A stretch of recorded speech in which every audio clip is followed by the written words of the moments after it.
po ang Panginoon sa ating isinasagawang pag-aaral ng mga bagay-bagay na may kinalaman sa paglago ng ating pananampalataya at sa pagpasok sa panibagong estado ng pag-aaral ng Biblia. At sa pagkakataon po ito ay muli naman nating idulog ang atin pong isasagawang panibagong pag-aaral sa atin pong nasimulan na. Tayo muna yung manalangin.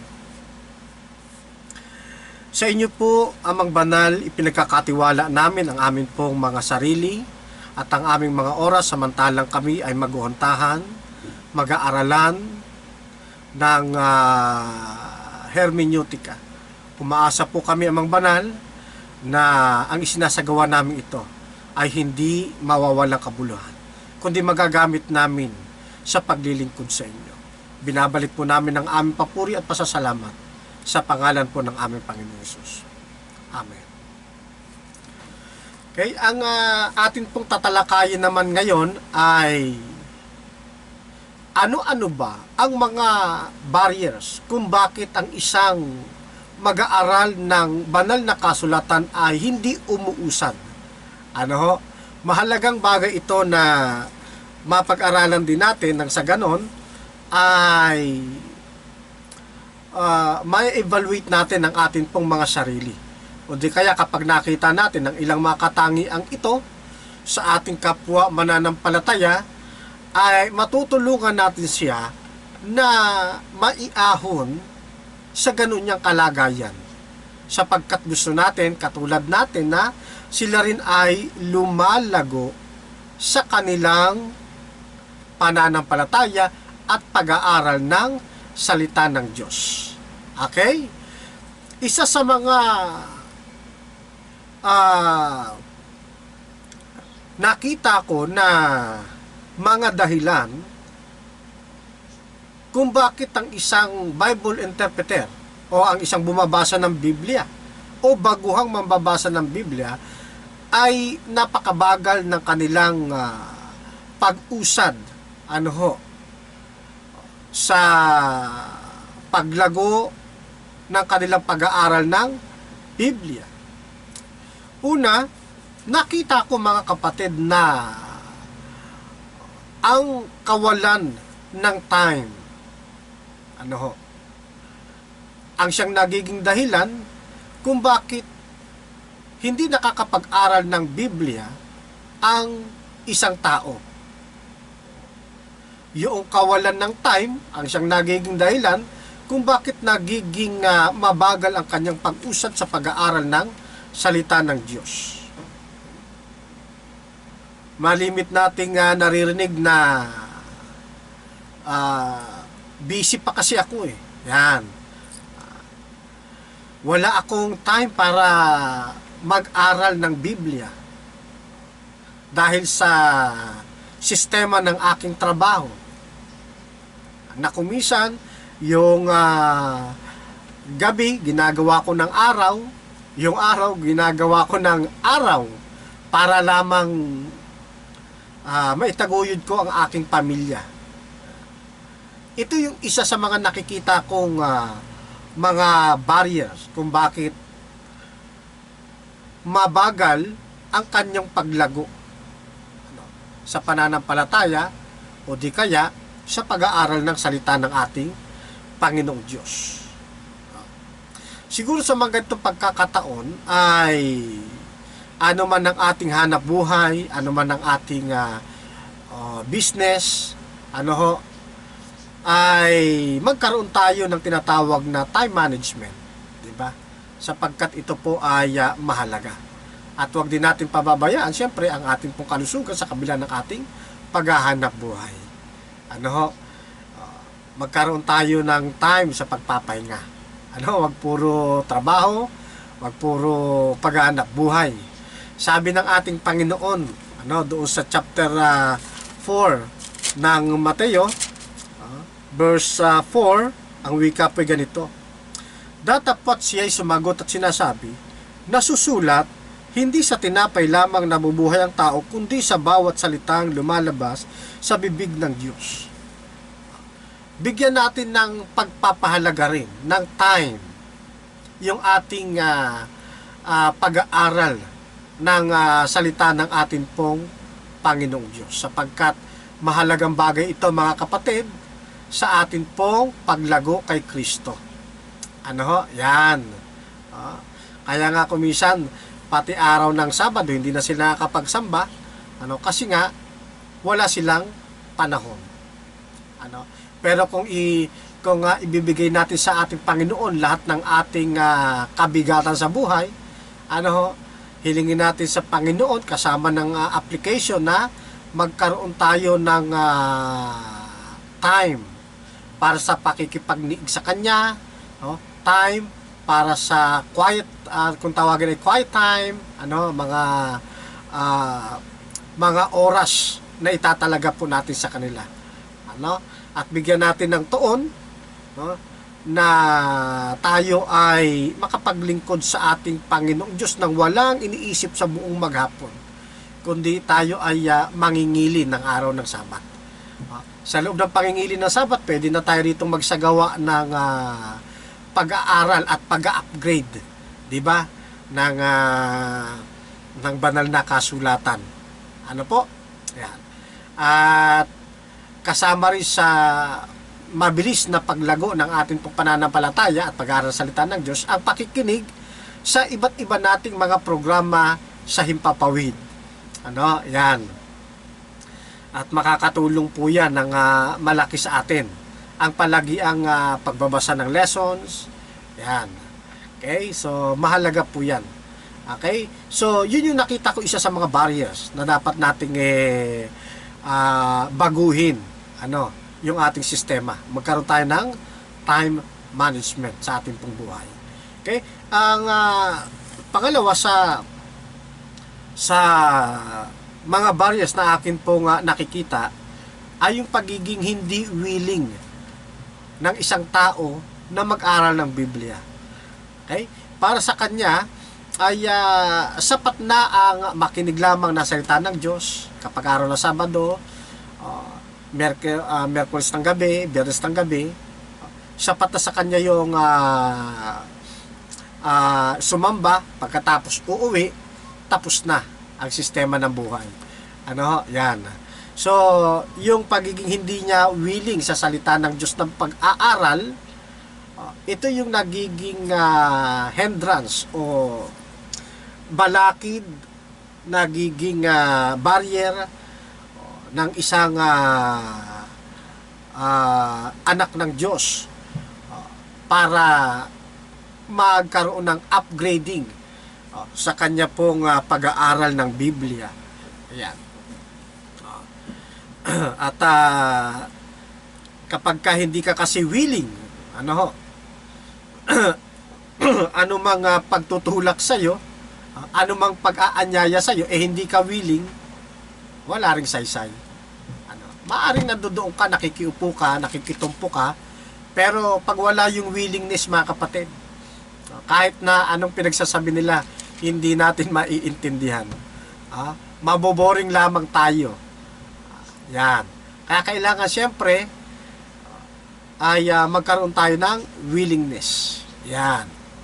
Kaya isa sa mga barrier, mga kapatid, o humahadlang para tayo ay umusad, ay itong ang pagiging hindi willing ng isang tao na matuto ng mga bagay-bagay, lalo na ng hermeneutika.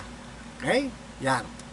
Pangatlo, ay isa sa mga nauobserbahan natin kung bakit matagal ang kanilang pag-usad bilang barrier ay yung pagiging tamad sa pag-aaral ng salita ng ating Panginoong Diyos.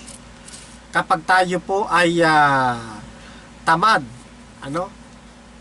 ayaw magbasa ng Biblia, ayaw mag-research, ayaw niyang ma-upgrade, yan, magiging mabagal ang ating pong paglago sa mundo ng biblical interpretation. Kasi dito sa pag-aaral ng biblical interpretation, dapat masipag kang maghalungkat, masipag kang magbasa, masipag kang mag-research, yan. Masipag kang magkutingting ng mga bagay-bagay na may kinalaman sa pananampalataya. Kapag lalagyan natin ito ng sipag, ayun, uusad tayo ng mabilis. Uusad tayo ng ng maayos.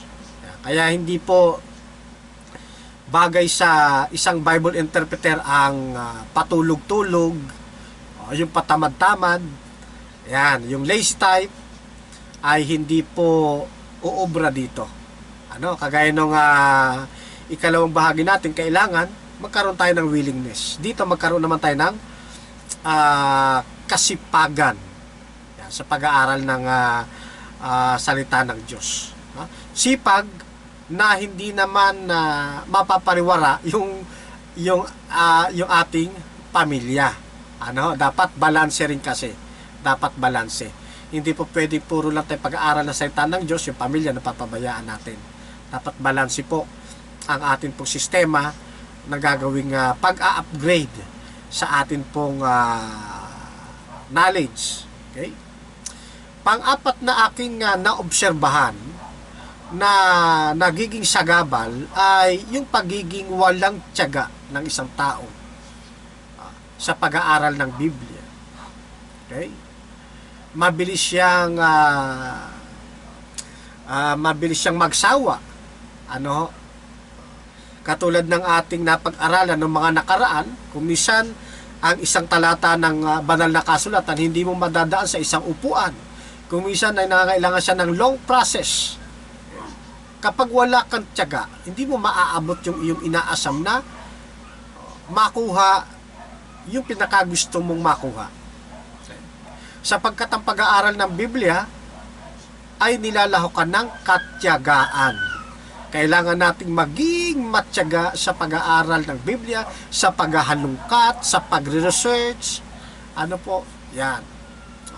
Lalo na kapag ang internet natin ay mabagal, papatay-patay. Nawawalan ng gana ang isang nagre-research. Nawawalan ng tiyaga. Pero sabi nga, kung gusto nating maabot yung ating inaasam, at magkaroon tayo ng progress sa atin pong ginagawang pananaliksik, magkaroon po tayo ng tiyaga. Habaan natin ang ating PC. Yan. At pagka medyo napipiko na tayo sa pag-aaral natin, luhod ulit natin yung ating tuhod. Kahit tayo nakapanalangin na. Hingin natin sa Panginoon ang atin pong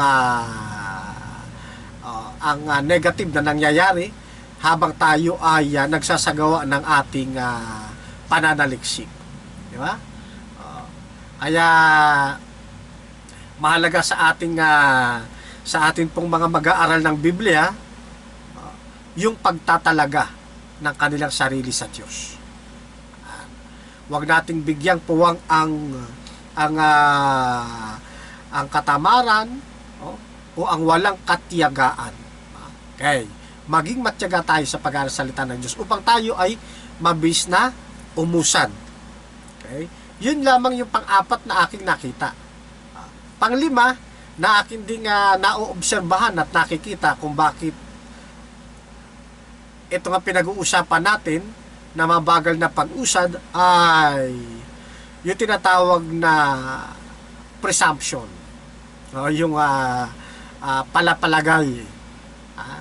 O yung pagpapalagay. Ayan. Dito kasi sa presumption, mga kapatid, kung minsan ang nagiging guide na ng tao, hindi na yung Holy Spirit. Kung minsan yung kanya ng sarili. Yung kanyang sarili ang namumutawi sa kanyang buhay. Kasi iniisip niya, masasagot naman niya lahat ng tanong. Totoo yun, mga kapatid. Dahil ikaw siguro ay mahusay, dahil ikaw siguro ay magaling magpaliwanag, marami ka ng imbak na naipong kinabisadong talata. Yan. Pero tandaan mo kapatid na iba pa rin. Iba pa rin yung nag-a-upgrade. Yung tuloy-tuloy na nag-aaral ng salita ng ating Panginoon. Di ba? Kaya ang Holy Spirit po ang gawin nating gabay sa atin pong mga ginagawa. At wag nating gawing guide yung atin pong sarili. Madali tayong mapahamak, mga kapatid. Kung minsan dito sa presumption, maririnig natin na hindi na natin kailangan pang pag-aralan ng mga bagay-bagay na yan. Ipaubaya na lang natin niya sa mga pastor. Ubaya na lang natin niya sa mga laymen, ano? Sa mga elders. Paubayan na lang natin niya sa kanila. Basta't ako, ganito lang. Ayan. Kaya ko naman ding sagutin yan. Pero magpapakalalim pa, sa kanila na lang yan. Ayun. Itong presumption kasi, ano ito delikadong bagay din ito, mga kapatid. Ano ba yung presumption? Ito yung isang kaisipan na kahit na wala siyang gamiting talata ng Biblia, okay na sa kanya yon. May papaliwanag na niya yon. Pag tinanong siya, may kukwento niya. Masasabi niya yung kanyang faith. Pero, walang concrete reason. Pag hinanapan siya ng saan talata mo mababasa, wala siyang maibigay. Diba? Anong basihan mo? Bakit ka naniniwala na ganyan? Wala siyang maibigay na talata. Diba? Halimbawa, tinanong ka, paano mo nasabi na ang kaligtasan hindi natin makukuha sa pagsunod sa kautusan? Wala kang maibigay na talata. Mahirap mo siya mapaniwala. So lalabas niyan, kwento lang yung sayo. Yan. Kwento lang without valid reason. Diba? Yun ang lalabas niyan. Okay? Tapos ipinapaliwanag mo kung bakit bawal kainin ang mga karumal-dumal na nasa aklat ng Levitico. Hinanapan ka ngayon ng talata. Saan mo mababasa na bawal kainin? Halimbawa ang baboy. Wala kang maibigay na talata. So hindi nagiging valid yung ating ginagawang pagpapaliwanag. Although hindi ko sinasabi, mga kapatid, na sa lahat ng panahon hindi mapapakinabangan yung pagkukwento ng walang talata, mapapakinabangan yun, mga kapatid. Type of testimony po yan, 'di ba? Ang sinasabi ko rito, kapag ka ang nakakausap natin yung mapagsuri, yan, yung mapaghanap ng pruweba, kailangan meron po tayong concrete reason. Yan, sa atin pong mga binibitawang salita. Tandaan natin, sabi nga, belief without concrete reason is also a presumption. Yan. Kapag ang atin pong ipinahayag at ang kausap natin medyo mateknikal, medyo may lalim din, medyo nagsusuri, at tinanapan tayo ng talata, wala tayong maibigay, para sa kanilang isip, kwentong barbero lang ang iyong sinasabi. Ayan. Yan kwentong kotsero. At sasabihan ka niya, kaibigan, ikwento mo na lang yan sa pagong. Di ba? Wala kang concrete at valid reason. No? Hupsyaw-hupsyaw lang kumbaga para sa kanila. Pero siyempre para sa atin nakakaalam ng katotohanan, totoo yung sinasabi mo. Pero doon para sa mga taong hindi natin kapananampalataya na matatalas na sa pag-aaral din ng Biblia, ayun, kailangan nating maging prepared. Kaya nga sabi ni Apostol Pedro, 'di ba? Maging handa kayo sa pagsagot sa mga magtatanong sa inyo ng pag-asang nasa inyo. Ayan, dapat tayong maging handa. Upang ang ating mga pagpapatotoo, ang ating mga pagtetestimonya, pangangaral, ay hindi maging kawing-kawing na palagay para sa isipan ng ating mga nakakahuntahan. Yan. Isa ito sa nakita kong medyo nagdadala ng mabagal na proseso ng paglago. Yung presumption. Okay? So, pang-anim na akin pong nakita yung pagiging prejudice ng isang mananampalataya o ng isang nagtuturo ng Biblia. Okay? Masyado siyang prejudice. Na kumbaga, ayaw niyang makinig sa turo ng iba.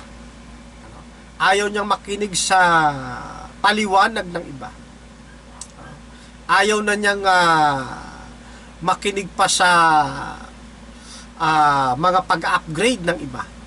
Para sa kanya, ito isang malaking kahibangan. Isa lamang pag-aaksaya ng oras. Kasi malaki ang kanyang tiwala sa kanyang sarili. Lumalabas na dito yung kanyang pride. Kaya nagiging prejudice ang isang tao kapag yayayain mo siya na magkaroon ng maigting na pag-upgrade. Yan, at di kaya ay pag-aaral ng hermeneutics. Okay? So, isa ito sa atin pong mga nakikita. Ngayon, maliban pa riyan, isa rin sa mga dahilan yung tinatawag na mind setting. Yan, naka-mindset na kasi ang isang tao kung bakit nahihirapan siyang makapag-adapt o ayaw niyang tumanggap talaga ng pag-adapt ng mga makabuluhang mga aral sa buhay. Na ang tingin niya sa sarili, siya lagi ang tama. Siya lang ang magaling, naka-mindset. Sa ibang grupo ng pananampalataya, lagi na nating naririnig yung taguring sarado di candado. Yan, dito na ako ipinanganak, dito na ako mamamatay. So, naka-mindset sila ng ganon. Dahil ang kanilang tingin ay yun lamang kanilang iglesia ang talagang nagtuturo ng katotohanan. Yung kanilang inaanibang iglesia ang talagang iglesyang sa Diyos. Delikado yung bagay na ito. Kailangan ding mag-explore ng tao. Kailangan din niyang mag-aral. Yan. Narinig din natin yung mga taguring sa iglesia namin kasi doon na ako handog. Kaya doon na rin ako mamamatay. Yan. Sa mga may ganitong mga isipan ay delikado po yung ganitong sistema kasi nahahadlangan yung kanyang paglago sa pag-aaral ng salita ng Diyos. Kung bubuksan lamang ng tao ang kanilang isipan at makita nilang nasa mali silang pananampalataya, ay walang dahilan para lumipat sa pananampalatayang nagsasabi ng katotohanan. Kaya nga sabi ng banal na kasulatan huwag kayong magsisipaniwala sa bawat espiritu kundi inyo silang subukin. Kailangan nating mag-research, magsiyasat, yan, para sa atin pong paglago. Ano pa isang uri ng mind setting? Ito naman yung tapos na ako ng Bible school. Tapos ako ng 5 years course ng AB Theology. Tapos ako ng 4 years course ng BS Theology. Pagkatapos pang 5 taong ko ay AB Theology. Hindi ko na kinakailangan. Mindset. Kapag nakagraduate ka, yan. Kung isa sa mga tropa-tropa, meron silang, pag nakagraduate tayo na ang pinakamagaling. Yan. No? So, delikado yung bagay na ito. Ano po? Maraming uri ng mindsetting. Hindi ko na kinakailangang magbasa ng ibang mga aklat na hindi atin, basta atin lang. Kapag may inabot sa yung iba, ay ayaw ko niyan, hindi ko pwedeng basahin yan. Basta ito lang aklat namin ang dapat namin basahin. Mindsetting. Okay. Yung mga ganong sistema, okay yun sa mga mababa pa ang pundasyon. Katulad ng ating sinasabi. Pero, kapag alam mo na sa iyong sarili na ikaw ay may malalim ng ugat sa pananampalataya, at gusto mong mag-upgrade, magbasa-basa rin tayo. Kagaya ng ating napag-aralan, doong mga nagdaan nating pag-aaral ng hermeneutics. Di po ba? Ayan. Pangwalo na aking nakita, ito pong tinatawag na unsystematic study. Ayan. Walang sistema sa pag-aaral.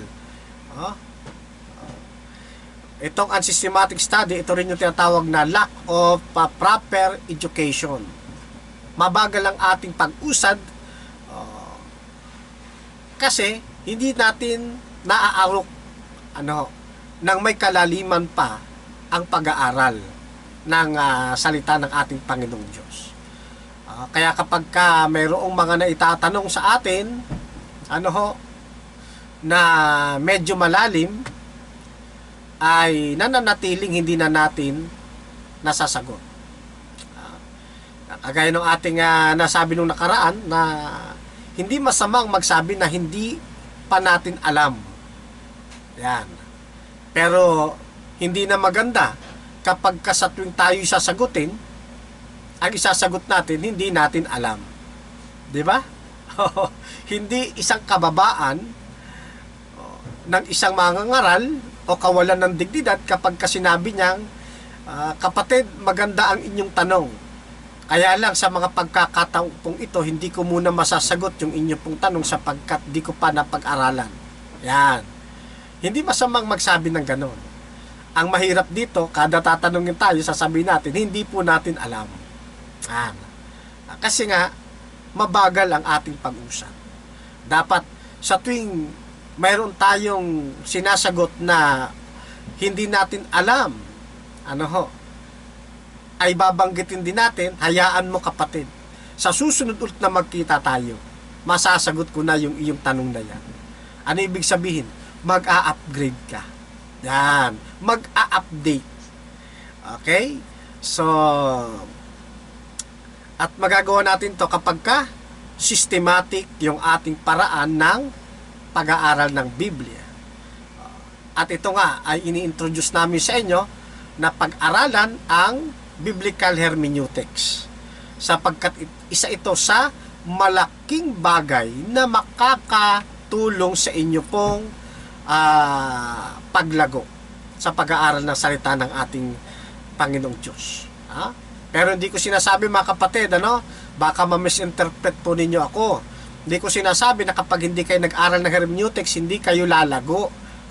Wala po tayong sinasabing gano'n. Ang sinasabi lamang natin, ang pag-aaral ng hermeneutics ay isa sa magaganda at isa sa mga magandang paraan upang maging mas mabilis ang ating pag-usad sa pag-aaral ng malalalim sa salita ng ating Panginoong Diyos. Okay? Yan. Ngayon, panghuli po sa aking nakita na nagiging barrier, yung pong tinatawag na self-deception. Okay? Na ang atin pong sarili ko minsan dinadaya natin o nadadaya natin. Tignan ninyo sa isang talata ng Jeremias, mga kapatid. Sa kapitulo 17, talatang 9, may ganito pong binabanggit sa atin ng Biblia. Ang puso ay magdaraya ng higit kaysa lahat na bagay at totoong masama. Sinong nakakaalam? Kaya sa mga talatang ito, totoo na kung minsan ay ang ating puso mapandaya. Ano? Yeah. Kapag ang isang tao, isang nag-aaral ng Biblia, nagsusuri, kung minsan meron siyang narinig na mga ngaral sa YouTube, ano ho, sabihin natin halimbawa na pastor, foreigner, yan, napakinggan natin ng isang kakaibang aral, ano po, at syempre napahanga tayo doon sa kanyang pagsasalita, inadapt ngayon natin na walang karagdagang pagsusuri. Ayan. Pagkatapos, kung ano yung kanyang ipinahayag, yung pala mali. Dahil hindi mo nga napag-aralan, ipinahayag mo rin sa pulpito. Dahil sa pag-aakala mo na tama yon, nadaya ka ng sarili mong puso. Dahil sa iyong paghanga sa kanya. Yeah? Kagaya na lang yung mayroong pastor na nangangaral sa YouTube na ang sabi niya ang apoy ng Panginoon na papatay sa tao pagdating ng araw ng paghukom ay hindi literal na apoy, kundi yung apoy na yon ay pag-ibig ng ating Panginoong Diyos. At gamit-gamit ang talata doon sa awit na yung alab ng pag-ibig ng ating Panginoon, na yun daw di umanong alab, tumutukoy sa apoy. Kaya papatayin ang tao, hindi sila mahihirapan sa paghukom, kundi sila ay papatayin sa pag-ibig ng Panginoon na wala silang mararamdamang paghihirap at sakit. Dahil mahal ng Diyos ang tao. Yan. Nagandahan ka ngayon sa mga sinasabi niya. Napalagay ngayon ang iyong loob dahil sa iyong paghanga. Itinuro mo ngayon sa pulpito. Mali pala ito. Nadaya ka ng sarili mong puso. At syempre hindi papayag ang malingkod ng ating Panginoon na ang pulpito ay magiging daluyan ng maling aral. May mag-uupos at mag-uupos. Di ba? Kaya, magiging maingat tayo. Sabi pa sa isang talata ng ikalawang Timoteo, mga kapatid, dito sa chapter 3, verse 13, ang wika ganito. Datapwat ang masasamang tao at mga mangdaraya ay lalong sasama ng sasama na nangagdadaya at sila rin ang mga dadaya. Kasi kapag hindi tayo magiging mapagbantay sa atin pong sarili, sa ating mga itinuturo, baka ma-adapt natin yung katangian ng hindi naglilingkod sa ating Panginoong Diyos. Baka masumpungan tayo sa isang hindi magandang kalagayan. Nabasa natin doon sa ikalawang Timoteo na ang mga nadadaya yung mga wala sa ating Panginoon. Sila rin ang mga nangadadaya sa kanilang puso. Kaya magiging maingat tayo, baka yung katangiang yon madala natin sa ating sarili. Okay? Kaya nga sabi ko nga, lahat ng ating gagawin, lahat ng ating sasabihin dapat nakasangguni sa banal na espiritu. Kaya sabi ni Apostol Pablo, kung kayo man anya kumakain, kayo man umiinom, o anuman ang inyong ginagawa, nagpipreach ka man, nagtuturo ka man, anuman ang inyong ginagawa, gawin ninyo ang lahat sa ikaluluwalhati ng ating Panginoon. Panginoon, ito bang aking isesermo na ito, na napakinggan ko sa foreigner, ayon ba ito sa iyong kalooban? Apply mo ngayon yung pinag-aralan nating 3 basic step of biblical interpretation. Yung observation, yan, interpretation, at application. Makikita ninyo mga kapatid, hindi kayo maliligaw sa pag-aaral ng Biblia.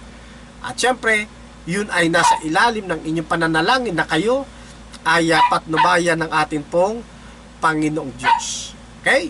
So, sa pagkakatong ito mga kapatid, nawa ang aking mga naobserbahan na siyang nagiging barrier kung bakit nagiging mabagal ang paglago ng isang nagsusuri o nag-aaral ng Biblia o bumabasa, ay maging hamon sa atin na maging mapagbantay tayo sa ating sarili. Lagi nating i-evaluate yung ating pong sarili, i-check natin yung ating bang itinuturo ay ayon pa ba sa kalooban ng ating Panginoon, at gamitin natin yung panuntunan, yung 3 basic step of biblical interpretation. Ano ho? Ayan.